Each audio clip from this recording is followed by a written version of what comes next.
दानियाल साहब जले पैरों की बिल्ली की तरह एक पाँव पर कमरे में इधर से उधर चक्कर लगा रहे थे। गुस्सा था कि कम होने की बजाय और ज्यादा हो रहा था। दानियाल, क्या हो गया है आपको? बस भी कर, ऐसा करने से वो वापस तो नहीं आ जाएगी। आपको उसे प्यार से समझाना चाहिए था, वो आपकी बात कभी नहीं टाल सकती। कुलसूम बेगम ने अपने शोहर को देखा जो परी से बात करने के बाद गुस्से से पागल हो रहे थे। प्यार से ही समझाया था आपकी लाडली को, उसने साफ इनकार कर दिया आने से। मैं बाप हूँ, उसका दुश्मन नहीं, उसका अच्छा बुरा अच्छे से जानता हूँ। और वो उस 2 टके के इंसान के लिए मुझे बातें सुना रही थी, मुझे, अपने बाप को। वो गुस्से की ज्यादती से ऊंची आवाज़ में बोले। उनका बस नहीं चल रहा था कि वो उस वक्त ही जाकर शाहजर का कत्ल कर दें जिसने उनसे उनकी बेटी छीन ली थी। वो निकाह का फैसला उनकी ज़िंदगी का सबसे गलत फैसला साबित हुआ था। वो तो शाहजर से बेइंतहा नफरत करते थे, सिर्फ इसलिए उस वक्त उसके साथ निकाह करवाया था कि वो जानते थे शाहजर को उनसे और उनकी जायदाद से कोई गर्ज नहीं थी, ना ही उनकी बेटी से। मगर शाहजर ने उनकी सारी उम्मीदों पर पानी फेर दिया था। आप रिलैक्स होकर बैठ जाएं, मैं परी से बात करूंगी। वो इस वक्त हमसे नाराज़ है, इसलिए उसका रद्द अमल इतना सख्त है। कुलसूम बेगम जानती थी दानियाल साहब को शाहजर एक आंख नहीं भाता था। फिर जब से अरहम ने उन्हें सारी बात बताई थी तब से वो ऐसे ही गुस्से में थे। वो कल का लड़का उनकी बेटी को धमकियां दे रहा था और वो खामोश तमाशाई बने हुए थे। यही सोच सोच कर वो आपे से बाहर हो रहे थे। खुदा गवाह है कुलसूम, मैंने तो परी को अपनी सगी औलाद से बढ़कर चाहा है। मेरी अपनी औलाद भी होती तो मैं उससे भी इतना प्यार नहीं कर सकता था जितना मुझे परी से है। उन्होंने बेड पर बैठकर बेबसी से कहा। कुलसूम बेगम के दिल को कुछ हुआ था। वो तो इस बात को मानती ही नहीं थी कि परी उनकी अपनी बेटी नहीं है। प्लीज़ दानियाल, ऐसा ना कहें, वो हमारी बेटी है, मेरी और आपकी। इस बात को याद प्लीज़ दानियाल, ऐसा ना कहें, वो हमारी बेटी है, मेरी और आपकी बेटी। इस बात को याद करके खुद को और मुझे तकलीफ मत दें। वो रो पड़ी। दानियाल साहब ने अपनी बेगम को रोते देखा तो उनके दिल को कुछ हुआ। उन्होंने आगे बढ़कर बीवी को गले से लगाया। कुलसूम बेगम के रोने में और शिद्दत आ गई। पागल हो गई हो क्या? मैंने बस एक बात की थी, बस। उन्होंने कुलसूम बेगम के आंसू साफ किए। आइंदा ऐसी कोई भी बात मुझसे मत कीजिएगा, इस राज को राज ही रहने दें। परी को पता चला वो हमसे दूर हो जाएगी। वो सिर्फ और सिर्फ हमारी बेटी है। क्या हुआ जो उसको मैंने पैदा नहीं किया? माँ से बढ़कर चाहा है मैंने उसे। आइंदा ऐसा कुछ नहीं कहूँगा, बस चुप कर जाएं। सुबह होते ही परी को फ़ोन करके यहाँ आने का कहें। मैं उसकी ज़िंदगी बर्बाद होते हुए नहीं देख सकता यूँ। कुलसूम बेगम ने सर उठाकर दानियाल साहब को देखा। आप बेफिक्र हो जाएं, परी को मैं मना ही लूँगी। कोई औलाद कब तक माँ बाप से नाराज़ हो सकती है? दानियाल साहब ने धीरे से अपना हाथ उनके हाथ पर रखा, जैसे तसल्ली दे रहे हों कि उनकी बेटी वापस आ जाएगी। शाहजर सुबह सुबह जॉगिंग करके किचन में आया। वहाँ बुआ उसके लिए नाश्ता बना रही थी। उसने ग्लास में पानी लिया, वहीं कुर्सी पर बैठकर पीने लगा। बुआ परीशे कैसी हैं अब? इस बात को 1 हफ्ते से ज़्यादा का वक्त गुजर चुका था। शाहजर ने जानबूझकर उसका सामना नहीं किया था। उसने सोचा था जैसे ही उसकी तबीयत ठीक हो जाएगी वो उसे उसके बाप के घर भेज देगा। उसके अपने हाथ का जख्म भी अब काफ़ी बेहतर था। वो अब काफ़ी बेहतर है बेटा, कमरे से निकलकर बाहर आती जाती है। ठीक है, आप ऐसा करें, नाश्ता तैयार करके उसे भी बुला लें। आज मैं और परी साथ ही नाश्ता करेंगे। उसने कुछ सोचकर बुआ से कहा तो बुआ ने सर हिला दिया। शाहजर भी उठकर रूम में आया, तैयार होकर नीचे गया जहां अभी तक परी नहीं आई थी। उसने ब्लैक कॉफ़ी का सिप लिया और अखबार लेकर कुर्सी खींचकर बैठ गया। आहट पर अखबार से नज़रें हटाईं, सामने परी खड़ी थी।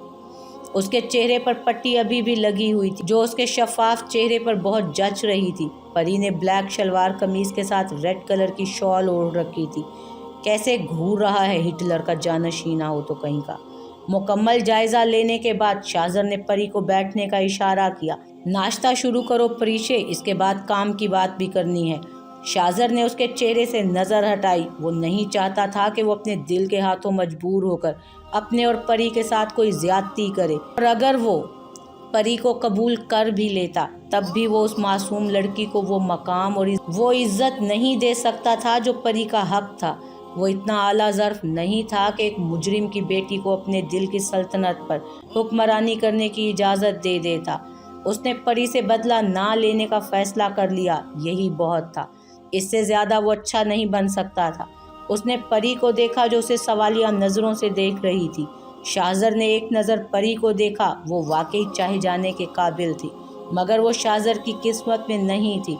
मैंने तुम्हें इसलिए बुलाया है कि अब तुम पहले से काफ़ी बेहतर हो, आराम से सफ़र कर सकोगी। वैसे भी यहाँ से इस्लामाबाद का सफ़र इतना ज़्यादा नहीं है। तुम्हें आज ड्राइवर तुम्हारे घर छोड़ आएगा। शाहज़र ने उसकी तरफ देखकर कहा तो परी के चेहरे पर नागवारी दोहराई। कौन सा घर? कहाँ का घर? शादी के बाद शोहर का घर ही लड़की का घर होता है। परी को लगा था कि सब ठीक हो गया, अब शाहज़र उसको अपनी ज़िंदगी में शामिल कर लेगा और उससे माफ़ी मांगेगा। खैर वो जानती थी कि माफ़ी और शाहज़र वो तो कभी मांगने वाला था नहीं, मगर शाहज़र ने गोया उसकी सोच और खुशफहमी पर पानी फेंक दिया। ज़बरदस्ती का रिश्ता है तुम्हारा और मेरा, और मैं इस रिश्ते को और नहीं निभा सकता। शाहज़र ने चबा चबा कर उसे उस शोहर बीवी वाले रिश्ते की हकीकत याद दिलाई। और आप शायद भूल गए हो, इस ज़बरदस्ती के रिश्ते को आपने बहुत सोच समझ कर कायम किया था। उसने भी तंज़िया लहजे में जवाब दिया, और अब मैं ही ख़त्म भी कर रहा हूँ। बेहतर है कि आप अपना सामान पैक करें और जाएं यहाँ से। शाहज़र ने इत्मीनान से जवाब दिया, और परी का सारा इत्मीनान पल में ही ख़त्म हो गया। आप इतनी आसानी से ऐसे कैसे सब ख़त्म कर सकते हैं? मजाक समझ रखा है आपने सब कुछ? वो बेयकीनी से बोली। यही समझ लो, सुकून से जवाब दिया गया। परी को सर से पांव तक आग लग गई थी। वो मुंह खोले उस खड़ूस इंसान को देखने लगी। ठीक है, चली जाती हूँ मैं यहाँ से। नहीं है मेरा कोई घर। आप एक और एहसान कर लें मुझ पर, मुझे किसी और अच्छे से दारुल उलूम में भेज दें।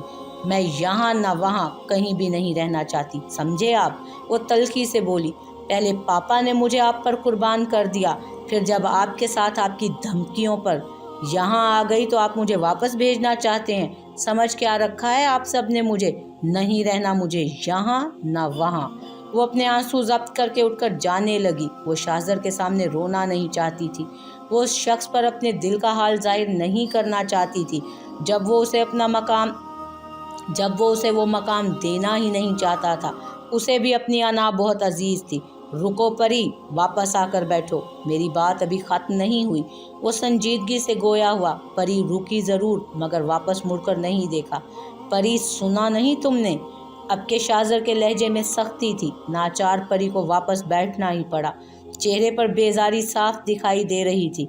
वो ऐसे बैठी जैसे अभी इजाज़त मिलते ही भाग खड़ी होगी। शाहज़र ने गौर से उसके गुस्से से सुर्ख होते चेहरे को देखा, फिर उसके खूबसूरत चेहरे से नज़रें चुरा गया। परी, तुम बेजा जिद कर रही हो। अभी पूरी उम्र पड़ी है तुम्हारे आगे। तुम यहाँ से जाओगी तो एक नई ज़िंदगी शुरू कर लोगी। अगर यहाँ रही तो सिवाय दुखों के तुम्हें कुछ भी नहीं मिल सकेगा। मेरी बात समझने की कोशिश करो। शाहज़र ने एक आखिरी बार परी को समझाने की कोशिश की। परी ने ऐसी नज़रों से उसे घूरा जैसे उसकी बात का मजाक उड़ा रही हो। बहुत खूब शाहज़र साहब, आपको लगता है कि एक लड़की जिसकी शादी वाले दिन बारात ही नहीं आई, उस लड़की की शादी उसके बाप ने अपनी इज्जत बचाने के लिए उसके नाम नेहाद कज़न से कर दी। फिर शादी के 2 महीने बाद वो तलाक लेकर वापस आ गई। उस लड़की को कोई भी शरीफ इंसान अपनी ज़िंदगी में शामिल कर लेगा? नहीं शाहज़र, हम जिस सोसाइटी में रहते हैं वहाँ मंगनी टूट जाने के बाद कोई मुड़कर उसे नहीं अपनाता। मुझ जैसी लड़कियाँ तो फिर भी बदकिरदार लड़कों की फहरिस्त में शुमार होती हैं। कोई तो बात होती है ना कि मुझ जैसी लड़कियों को छोड़कर चले जाते हैं उनके मंगेतर और उनके शोहर। उसने अब की बार आंसुओं को बहने से नहीं रोका। वो उस शख्स के सामने चाह कर भी उनको नहीं रोक पाई थी। मैं आप पर और बोझ नहीं बनूंगी, आज ही चली जाऊंगी, आप फिक्र मत करें। उसने एक हाथ से अपने आंसू साफ किए। शाहज़र उसी को ही देख रहा था। शाहज़र के दिल में कुछ टूटा था, शायद उसका दिल। उसने अनजाने में ही सही एक मासूम लड़की का दिल तोड़ दिया था। उसकी खुशियाँ उससे छीन ली थी। तुम यहाँ से कहीं नहीं जाओगी, यहीं रहोगी, मगर हाँ, तुम्हें मैं इस घर में तो रख सकता हूँ, इस दिल में नहीं। उसने अपने दिल की तरफ इशारा करके संजीदगी से कहा और फिर लंबे लंबे डग भरता बाहर चला गया। परी ने अपने आंसू साफ किए और फिर धीरे से मुस्कुराई। मैं भी देखती हूँ आप कब तक मुझसे और मेरी मोहब्बत से भागते हैं। एक ना एक दिन आपकी नफ़रत मेरी मोहब्बत के सामने हार जाएगी, ये मेरा वादा है आपसे। उसने खुद से अहद किया और हल्की फुल्की होकर बुआ से गरम नाश्ते का कहा। शाहज़र ने परी को रहने की इजाज़त तो दे दी थी, मगर उसका दिल उदास था। वो उस लड़की को अपनी ज़िंदगी से बहुत दूर कर देना चाहता था। परी जब जब उसके सामने होती, उसके ज़ख्म फिर से ताज़ा हो जाते थे। आज उसकी तबीयत ठीक नहीं थी। वो सारा काम यूं ही छोड़ छाड़ कर घर आ गया और आकर रूम लॉक करके अलमारी की तरफ बढ़ा। वहाँ से कुछ बोसीदा कागजात लेकर अपने बेड पर बैठ गया। उसने पहले उन बोसीदा कागजात को मोहब्बत से अपनी आंखों से लगाया। उसे याद नहीं पड़ता था उसने उसमें लिखी तहरीरों को न जाने कितनी बार पढ़ा था।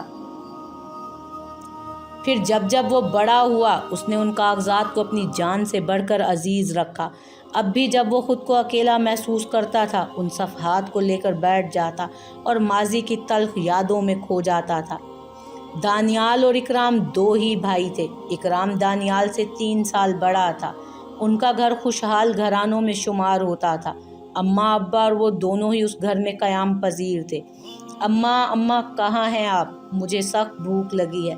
दानियाल घर में दाखिल होकर चिल्लाता हुआ किचन में आया, जहाँ अम्मा मुंह फुलाए खड़ी रोटियां पका रही थी, साथ साथ कुछ बुड़बुड़ा भी रही थी। दानियाल दबे पांव उनके पीछे गया और अपने दोनों हाथ उनकी आंखों पर रख दिए। दूर हटो बदबख्त इंसान, तुम सब ने मिलकर मेरा जीना हराम कर दिया है। उन्होंने उसके हाथ झटक दिए। क्या हो गया मेरी प्यारी अम्मा जान? आज बादल क्यों जोरों शोर से गरज चमक रहे हैं? दानियाल ने उनके गुस्से को किसी खातिर में लाए बगैर ही उनसे मजाक किया। हाँ, मैं तो झल्ली हो गई हूँ ना, तुम बाप बेटों ने मिल के मेरी ज़िंदगी अजाब कर रखी है। अम्मा बताइए तो सही, आखिर बात क्या हुई है? दानियाल ने वहीं कुर्सी खींचकर धड़ाम से उस पर बैठकर उनसे पूछा। होना क्या है? तुम भी सुनोगे तो यकीन नहीं कर सकोगे। अम्मा ने रोटियां पकाकर हॉट पॉट में रखीं और खुद दानियाल के साथ ही दूसरी कुर्सी खींचकर बैठ गईं। तुम्हारे भाईजान को एक लड़की पसंद आ गई है। अभी तुम्हारा बाप और तुम्हारा भाई रिश्ता पक्का करने गए हैं। अम्मा ने रोते हुए अपने आंसू अपनी चादर के कोने से साफ किए। दानियाल सुनकर उछल पड़ा। ये आप क्या कह रही हैं अम्मा? और कौन है वो लड़की? मुझे तो किसी ने कुछ बताने की कोई तौफीक नहीं की। तुम घर पर ही कब पाए जाते हो जो तुम्हें कोई दुख सुख की बात बताए? तुम घर पर ही कब पाए जाते हो जो तुमसे कोई दुख सुख की बात कर सके बंदा? 2 ही मेरी औलादें हैं और दोनों ही कमबख्त एक नंबर के निकम्मे। वो उन दोनों की खिंचाई करने का कोई मौका हाथ से नहीं जाने देती थी। ओहो अम्मा, ये सब गिले शिकवे बाद में कर लीजिएगा, अभी बताएं वो कौन है? दानियाल ने झुंझला कर कहा। वो तुम्हारी एक ही बदजात फुफ्फो की बेटी सानिया बीबी, जो बड़ी नेक परवीन बनी फिरती है। मेरे मासूम बेटे पर डोरे डालकर उसे अपने इश्क में मुब्तला कर गई। अम्मा को अपनी नंद के साथ खुदा वास्ते का बैर था। वो बेचारी तो अम्मा की सख्त मिजाजी की वजह से आती भी कम कम थी। अब उसकी बेटी पूरी उम्र के लिए उनके सीने पर मूंग दलने के लिए बैठने आ रही थी। ये आप क्या कह रही हैं? ऐसा कैसे हो सकता है? सानिया और भाई? नहीं, वो बेयकीनी से बोला। दानियाल को शुरू से ही सानिया पसंद थी। अभी वो पढ़ रहा था इसलिए खामोश था, मगर अब तो उसके इर्द गिर्द धमाके हो रहे थे। देखा, तुम्हें भी सुनकर शौक लगा ना? मुझे पता था तुम ज़रूर मेरी बात समझोगे। अम्मा को तसल्ली हुई थी कि कोई तो है जो उनका साथ दे रहा है। ये न जाने बिना कि उनके एक नहीं दोनों बेटे उस लड़की के प्यार में मुब्तला थे। मैंने तो सोचा था कि इकराम के लिए आपा की बेटी सादिया को मांगूंगी और तुम्हारे लिए कुलसूम को, मगर मेरी किस्मत ही खराब निकली। वो मनहूस मेरे बेटे को ले उड़ी। अम्मा अपनी ही दुख भरी दास्तान सुनाने में लगी हुई थी। दानियाल से अब वहाँ बैठना मुश्किल हो रहा था। कुछ भी कहे बिना वो किचन से निकलकर अपने कमरे में चला गया। अम्मा आवाज़ें ही देती रह गईं। अपने गम में वो अपने बेटे के चेहरे पर मौजूद कुर्ब और गम देख ही ना पाई थी। आज मौसम सर्द था। सूरज कुछ वक्त के लिए बादलों से निकलकर अपना दीदार करवाता, फिर बादलों की ओट में जाकर छुप जाता। परी लॉन में कुर्सी पर बैठी हाथ में किताब लिए मुताला कर रही थी। आजकल शाहज़र सुबह का गया रात देर से आता। वो खुद से छुप रहा था या उससे, इस हकीकत को वो खुद भी नहीं जानता था। परी अब भी पढ़ते पढ़ते उसके ख्यालों में खो गई। क्या था वो शख्स जिसने परी के दिल को एक पल में अपना गुलाम कर लिया था? अरहम ने जब से उसे प्रपोज किया था तो परी को लगा था कि वो एक अच्छा हमसफ़र साबित होगा। मोहब्बत जैसे लफ्ज़ से भी वो नावाकिफ़ थी। हाँ, उसे मोहब्बत थी अपने मम्मा पापा से, अपने लाइफस्टाइल से, शॉपिंग से, मगर उसे कभी किसी मर्द से मोहब्बत नहीं हुई थी। मोहब्बत अगर महरम से हो तो उस मोहब्बत को सोचना, उसके ख़यालों में गुम होना कोई बुरी बात तो नहीं थी, मगर जब वही महरम आपकी मोहब्बत को सिरे से मानने से ही मुनकिर हो जाए तो तकलीफ़ होती है, और बहुत होती है। इसी तकलीफ़ के दौर से परीशे भी गुज़र रही थी। काश शाह मुझे आपसे मोहब्बत ना होती, अगर हो भी गई थी तो हमारे दरमियान में इतने फासले ना होते। मुझे अब आपके बिना जीना नहीं है। आप मुझे ना मिले तो मुझे लगता है मैं जीते जी मर जाऊंगी। शाह मुझे जीने दें अपने संग, भूल जाएं वो माजी, इस खूबसूरत हाल में जी लें, मुझे मुकम्मल कर दें। शाह अल्लाह करे आपको मुझसे इश्क हो जाए, मगर न जाने क्यों मेरा दिल कहता है तब तक बहुत देर हो चुकी होगी। अल्लाह करे ये बस मेरे दिल का मेरी सोच का वहम हो। आप जब भी मेरी तरफ लौट कर आओ मैं आपकी मुंतज़िर हूँगी। एक आंसू उसकी आंख से गिरकर उसकी किताब के वर्क को भिगो गया।